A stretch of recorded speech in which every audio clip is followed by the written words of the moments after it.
আরেকটা বিল্ডিং যেটা হেলে আছে সেটাও ভাঙতে হবে আমাকে। এক্ষুনি ইঞ্জিনিয়াররা রিপোর্ট দিল, আমি ওই এলাকার মানুষের সাথে বসে কথা বলবো। আমি ওদের বলেছি লিস্টটা করে নিতে। তো এটা কেন ওখানে হচ্ছে আমি এখনও বুঝতে পারছি না। এটা হচ্ছিল আমি জানতে পারিনি। এমনি একটা কমন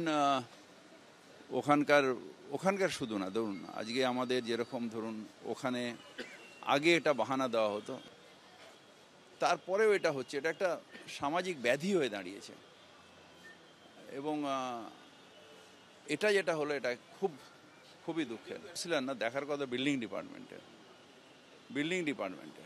যদি ধরুন আমি কাউন্সিলরকে ছেড়েই দিলাম, বিল্ডিং ডিপার্টমেন্ট যাদের আধিকারিক, যারা মাইনে পায়, তাদের দেখার কথা। তাদের আমরা অলরেডি শোকজ করেছি স্যার। সেটা কি করে আমি জানবো? 23 সাল 21 সাল থেকে আমি বারবার করে কোয়েশ্চন করেছি, ইলিগাল বন্ধ করুন, এসি এবং এইদের রেসপন্সিবল করুন। একদম যদি শুরুর থেকে হয়, যখন ভিত তৈরি করছে তখন দিয়ে যদি গিয়ে আমরা করতে পারি, কারণ একটা বিল্ডিং রাতারাতি তো দাঁড়ায় না। আমরা যেগুলো সম্ভব হয়েছে 800-র ওপরে বাড়ি আমি যতদিন মেয়র হয়েছি তার মধ্যে ভাঙা হয়েছে। গার্ডেন রিচেই প্রায় 25টার উপরে বাড়ি ভাঙা হয়েছে।